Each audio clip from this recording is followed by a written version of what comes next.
All right, welcome to another episode of People Over Politics, and we're diving in. We're getting ready for the election. Well, the election cycles never end. Really, it's they go and go and go. There's always elections going on, but we're looking ahead to some elections coming up in 2026 and trying to share some messages and get some ideas out there.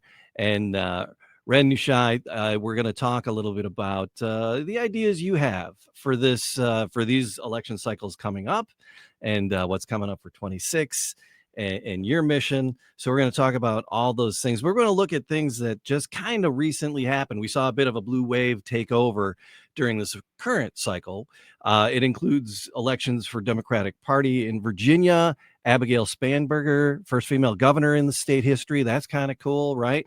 And then New York City, that's been all over the news. It's like crazy, crazy, crazy. I was kind of surprised. Were you surprised by the results and Mondami winning in New York? I thank you so much for having me again. Yeah.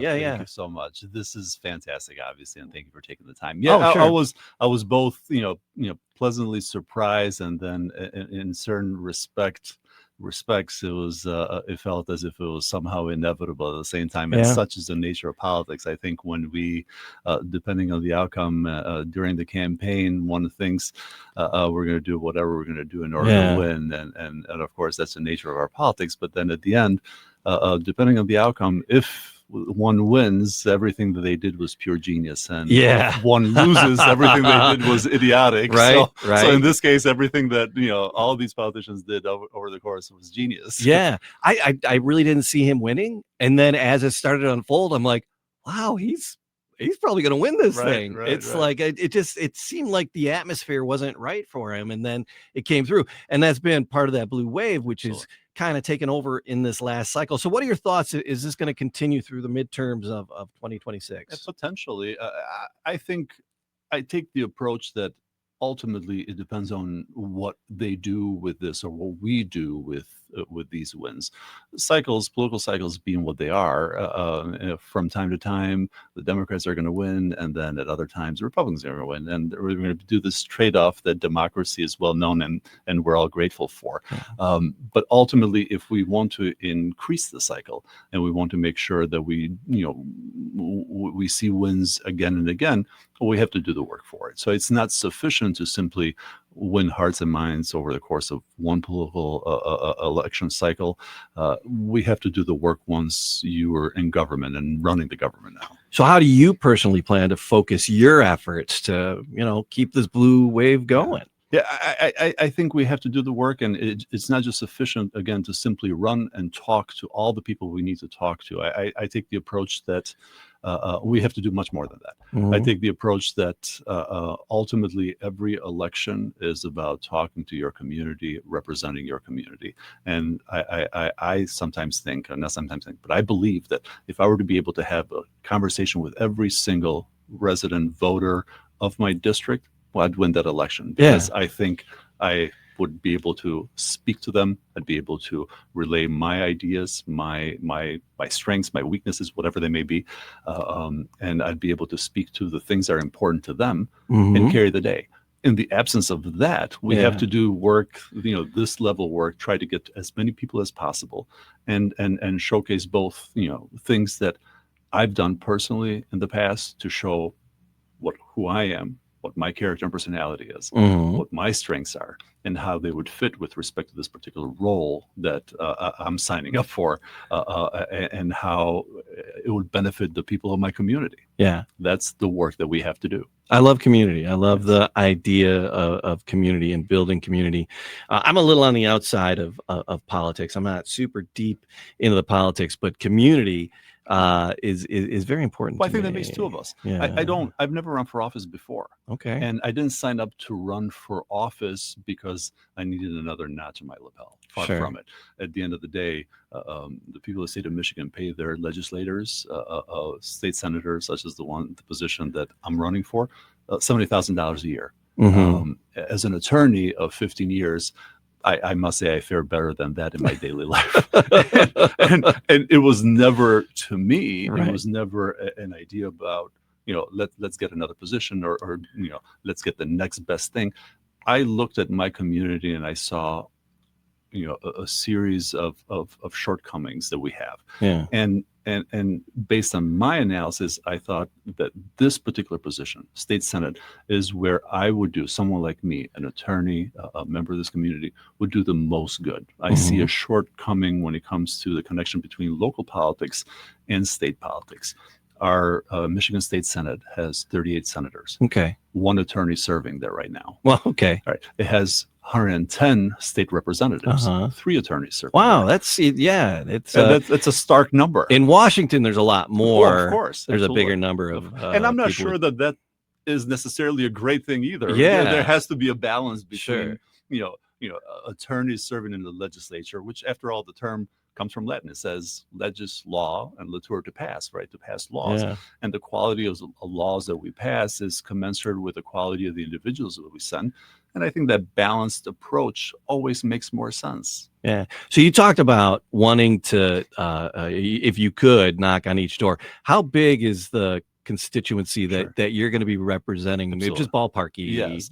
So Senate District 9 is several cities, right? It's Troy, Rochester Hills, and then includes Sterling Heights from DeQuinder to Van Dyke, 14 Mile, all the way through Utica, and then a few neighborhoods in Oakland and Shelby Township. Total about 260,000 people live there. Okay, that's a lot of doors to knock. That's a lot of doors to knock. Yes. And so ideally, if you could, again, you arguably you would succeed, but it would be impossible. Because I've had some local politicians come to my house. Absolutely. Right. And I think it might be because I live on a main road and they want to put a sign on my lawn. I think they're kissing up a little bit because I'm right on a main street. They're like, would you mind putting a sign out there too? I'm like, okay, sure, buddy. Strategic if nothing else. But I enjoyed when they came by. Absolutely. And truth be told, personally, and I think a lot of people have this, the run for office have this quality. Obviously, you wouldn't do great if you didn't enjoy talking to people. Right. And obviously I enjoy, and as an attorney, I think that goes to that as well. I enjoy speaking to people.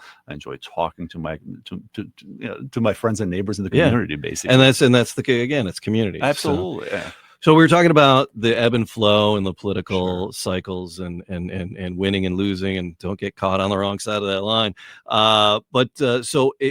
If a different political party wins more of the majority, and you get in, how are you gonna be effective in that situation? Jamie, that's an exceptional question. That's an exceptional question. And truth be told, and that is precisely the shortcoming that I was speaking about earlier, that we have with respect to both our state senate and our state house and the legislature as a whole.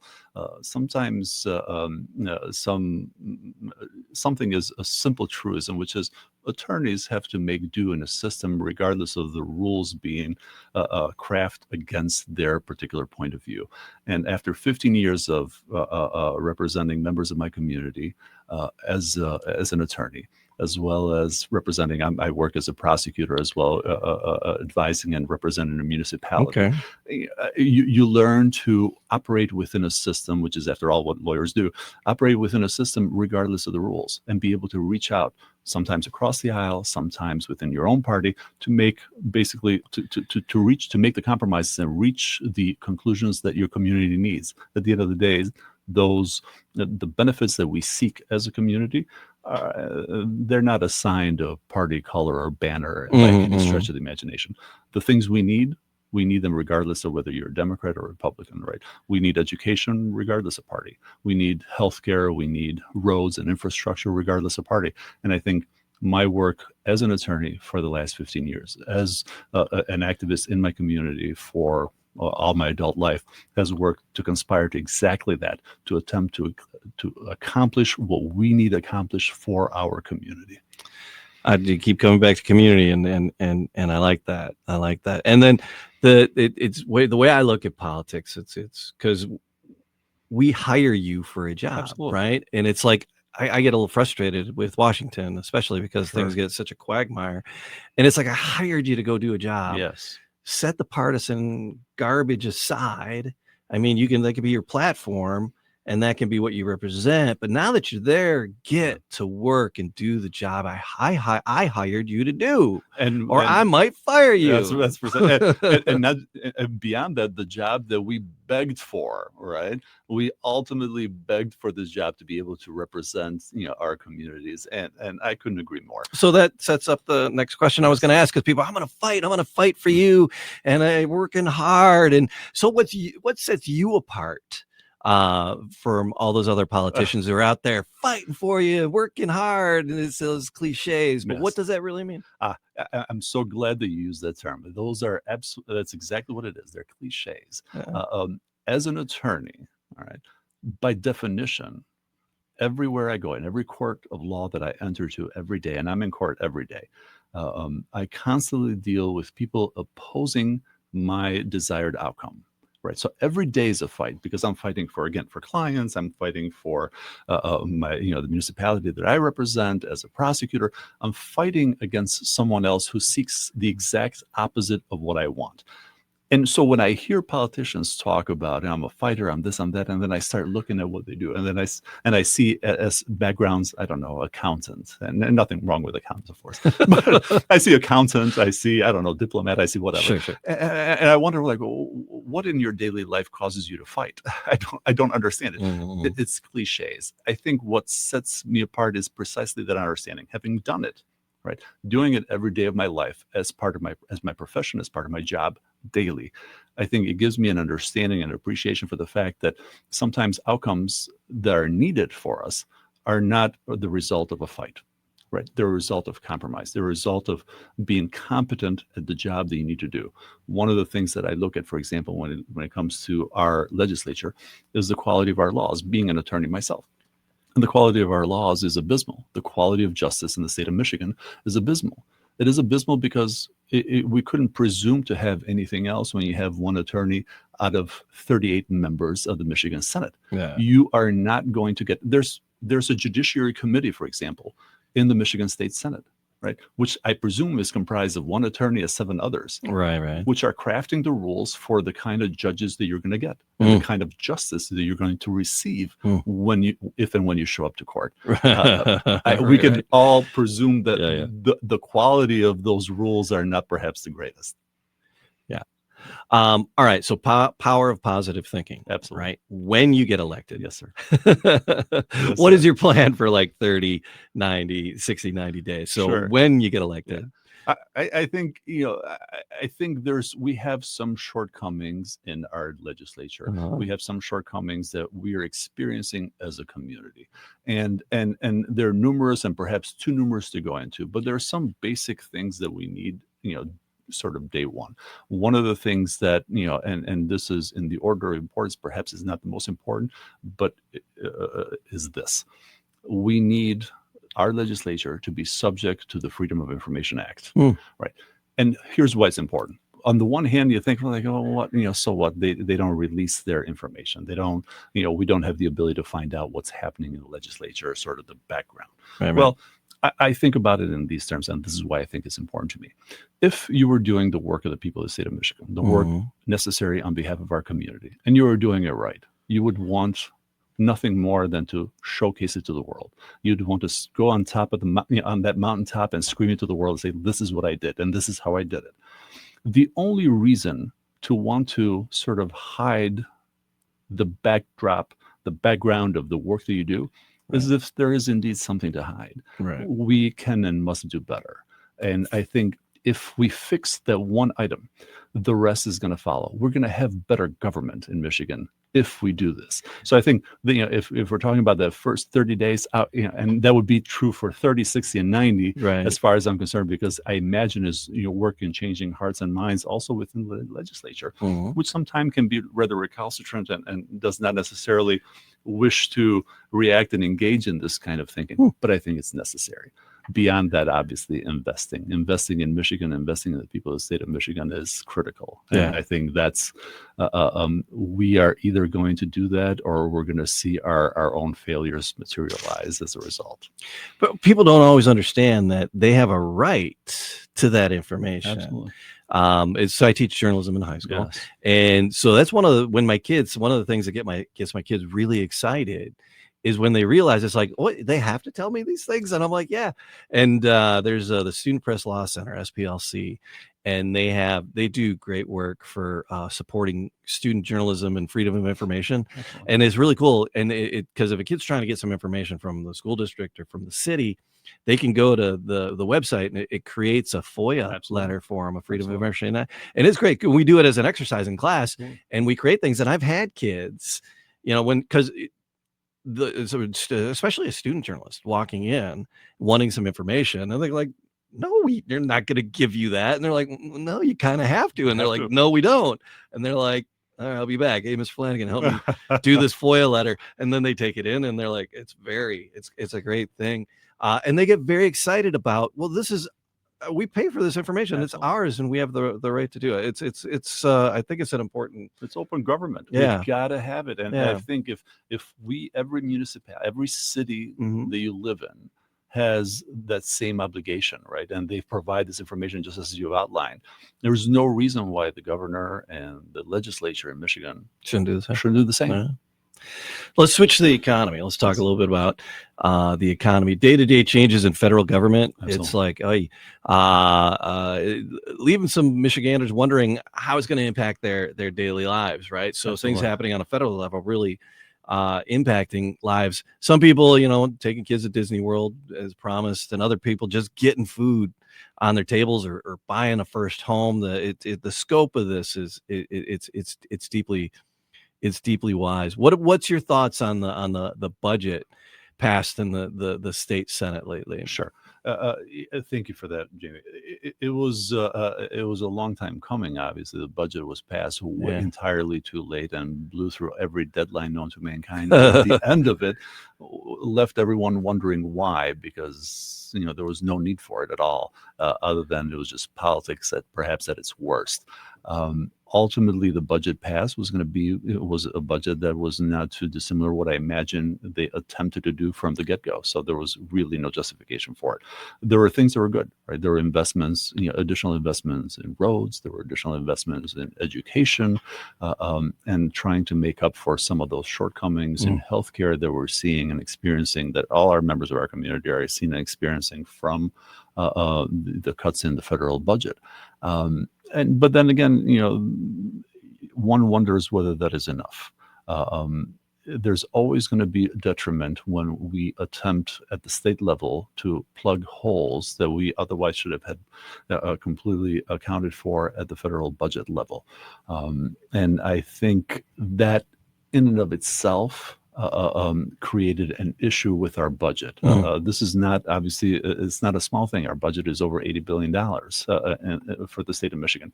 And I always, to answer your question, I always pose this question with everybody that I talk to. Like, does it feel as if we live in a place that spends $80 billion on itself every year? Because the numbers are phenomenal. The numbers are phenomenal. It's unbelievable how much money we spend. Absolutely. But think about the outcomes, right? Think about the outcomes at a community level. And we're fortunate to live in the metropolitan area in Detroit, right?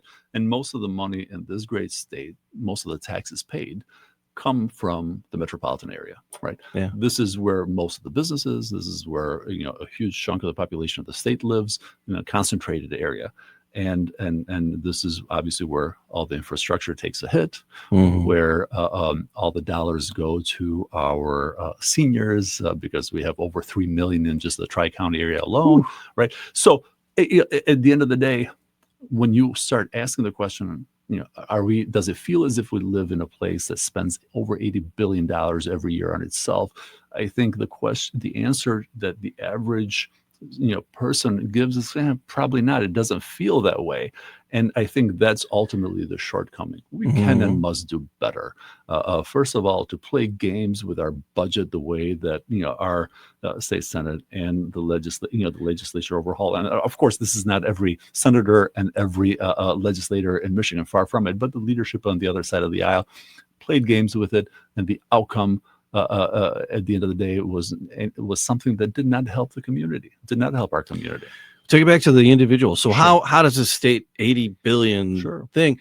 how does that translate to making an individual who's maybe having a hard time getting food on the table? Yeah. How's that help ease their Yeah, situation? I'm not sure that our budget does Yeah. necessarily. All I mean, right. that's the short answer. Or their concerns, at least, Well, right? absolutely not far from it. And I think we're experiencing, and we don't live in a vacuum, right? Right. You know, the state budget, federal budget, local budgets all work in tandem.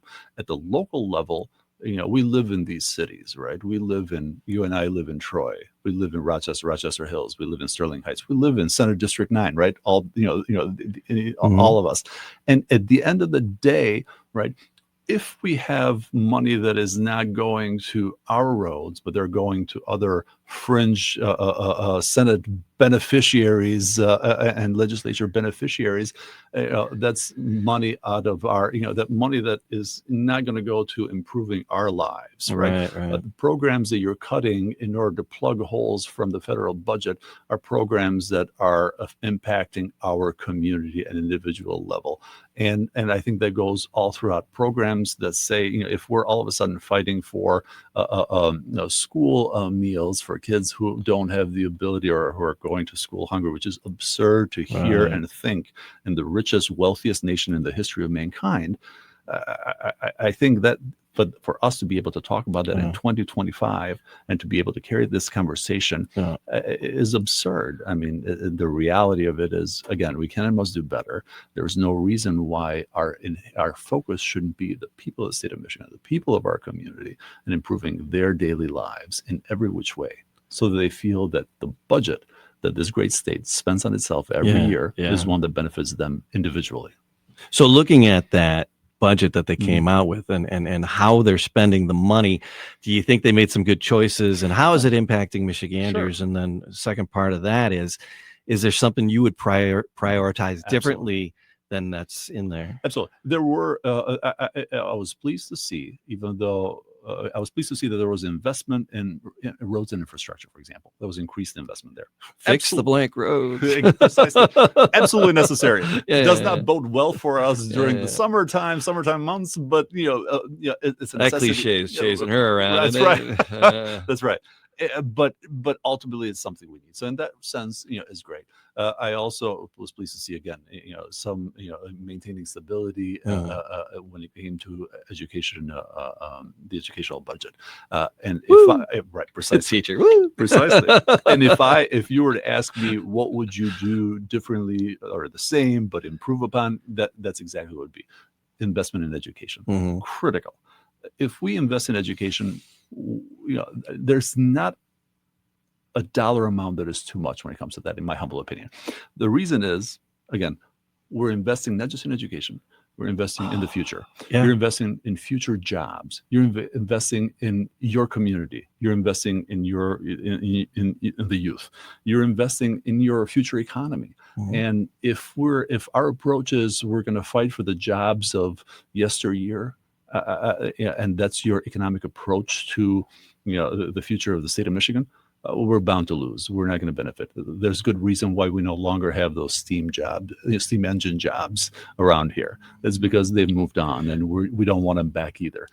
What we need to do is invest in the future, and the only way to do that is to pour money into education, pour money into our teachers, pour money into our kids, in every aspect of education.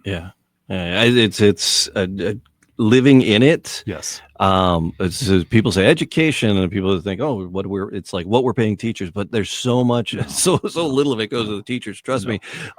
So much of it is supporting these kids because their parents are working so hard. Absolutely. And sometimes a lot of things fall into the school that used to fall into home because the parents are working so hard to make ends meet. It's interesting. So I'm glad that education and the money heading in that direction's a priority for you. Number one, and with a lot of empty spots. Selfish behind teacher guy well, here. It's not. We should be all selfish that way. Actually, when it comes to it, and I think, and to your point about teachers, you're absolutely right. And I know you live it every day. Teachers, in my humble opinion, are not paid enough. If we value education, if we truly value education, if we truly value the outcome of education, which again is our future, then there cannot be enough money that we pour into it at every aspect of it, right? And teachers are the number one sort of component giving meaning to that entire scheme. Yeah. Yeah. Well, let's talk a little bit about healthcare, right? Because that's another like really big concern, and the whole idea of taking care of people, making sure people are taken care of. A lot of instability, increases in premiums. Sure. It's a tough haul for folks. But is healthcare a right? All day. Is it? Oh, absolutely. So, and to go very slightly back. Yeah. I believe that government's only role is to improve the lives of its people. Okay. Above and beyond that, everything else follows. When you believe that government's role is to improve the lives of its people, by definition, one believes, as I do, that healthcare is a human right. Right? You, by definition, also believe that once you believe that healthcare is a human right, that we have to have universal healthcare for every man, woman, and child in this great state of ours. And there is absolutely no reason why, again, in 2025, in the wealthiest nation in the history of mankind, we cannot provide for such in this great state. There is no reason in my mind why the benefits of that portion of that $80 billion budget that we were speaking of just a moment ago, why the benefits of that budget should go to insurance companies. I don't understand that at all. We don't need middlemen between between us and our doctors and our healthcare providers. Okay. We don't need that. Right. What we do need is universal healthcare for every man, woman, and child. Okay. And if you elect me, and when I'm elected, power of positivity, all right, I will work every day to get us precisely that. And every proposal that comes my way, which stands in contradiction to that, I will fight against. Okay. Every proposal that furthers us and gets us closer to that ultimate goal, I will work diligently for. So is that your proposal for bringing down healthcare costs? Is trying to cut out the middleman? Absolutely. Is that I think is that the plan, Stan? That is the plan, Stan. and I think it makes sense. Yeah. Ultimately, there is no reason why we should have middlemen. Right. But at the end of the day, there's a million professionals out there offering solutions to this issue. The only missing component is a legislature unwilling to take up the issue, a legislature unwilling to look at all the options they have before them. And I'm giving you the larger sort of, the notion behind my beliefs. Yeah. But the practical aspects of it, there could be 1,000 solutions. Unless we're willing to look at all those solutions and provide and pick what works best for the people of the state of Michigan, we're going to get nowhere. We're going to have this situation going forward. It's like quagmire. It's like, I'm hiring you to do a job. Yes. Do it. Get it done. Yes. Let's get something done. Absolutely. And that's sometimes easier said than done. It is. But that's why we beg for the jobs, right? As politicians, that's why the average politician is out there, knocking on those doors, trying to have all the conversations that we're attempting to have with every member of our community, trying to put all our signs onto your lawns, right? To be able to tell the world that yes, if and when elected, I'm the right guy for the job, right? I'm the right man, woman for the job. And if you elect me, I'm going to come up. Not only do I know the problems that ail this community, but I also know and can provide the solutions. If we're not doing that, then what's the point? That's why I'm running, because I look at what the average politician around our community has done for the previous 4, 8, 12, however many decades. And we haven't seen market improvement in our, on our status quo, right? Far from it. And I think more is needed. And I think we can and must do better. All right. I like it.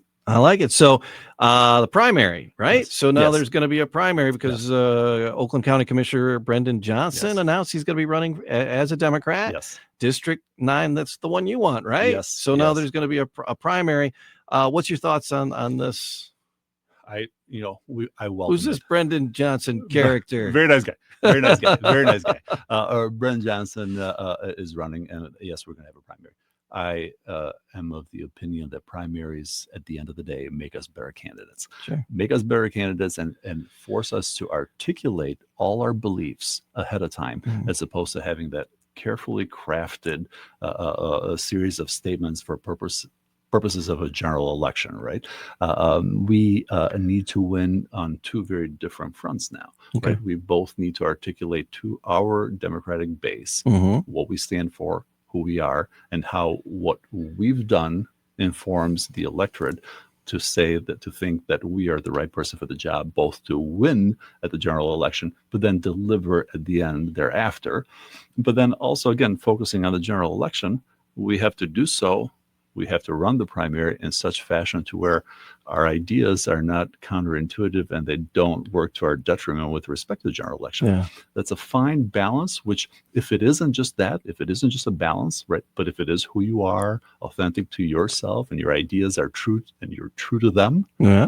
we should be able to do just fine. If not, then the opposite is obviously true. So I'm of the opinion that if, and this is true of us all, right, both, Mr. Johnson and myself and Mr. Weber on the other side of the aisle, if we are as smart as we believe we are, if we are as capable as we believe we are, if our ideas are as great as we think they are, then the results should follow. And if the results don't follow, then something was amiss, right? So I think the people of this great state and of this community, Center District 9, are going to make the right choice. And I think ultimately it turns on competence. So I believe my competitors on both sides of the aisle, I think, have some accounting to do because they've been in office. And for those of us that do pay attention when we look at their time in office, it is less than grand. And the outcomes are less than grand, which is why if we were to ask that cliche of a question, which is your life better today as a result of their time in office than it was 4 years ago? I think we'd all answer it a certain way. What have you done for me lately? What have you done for me? That was question number one in explaining contract law from one of my professors in law school. Like, what have you done for me lately? And I think the answer with respect to both of my competitors is, again, less than grand. That's why I'm running. I didn't need to, blow up my private practice and everything that I do over my daily life for that 70 grand that we were talking about just earlier. I'm doing it and I'm running because I see a shortcoming. I see a lot of shortcomings, and I believe I'm the person to be able to answer, the needs of my community and to better address them in the future. All right. It might be time for a fashion show here. We're gonna talk about the bear. All right. I might have to have you stand up. You got to Superman a little bit about the bear. So I'm looking at this bear. It's your campaign logo. Well, it's sort of. Talk to me about the bear. So I'm the proud father, proud dad to two twin 9-year-old girls. All right. And they are, of course, fantastic. And of course, at 9 years old, they have their own ideas of everything. And to them, because and of course, I don't know if anybody can tell, but I'm 6'5" and 200 and many pounds, right? 200 many pounds, and I'm bald, and I always have this, I have to make up for my, lack of hair up top with this grizzly beard. Right. And so to them, I'm like a bear, and they constantly talk about it. And some, recently they said, well, they conspired with my wife. And they said, Dad, we're getting you a shirt and you have to wear it at your next event. And they didn't tell me what the shirt was. And I said, of course, they had me agree to it ahead of time. I did. Sure. And so this is me keeping my promise. The shirt came yesterday, and here I am today, with it's the bear and it has our logo, and I'm ready. So, just like I'm keeping the promises to them, I'll keep the promises to this community as well. So I'm ready.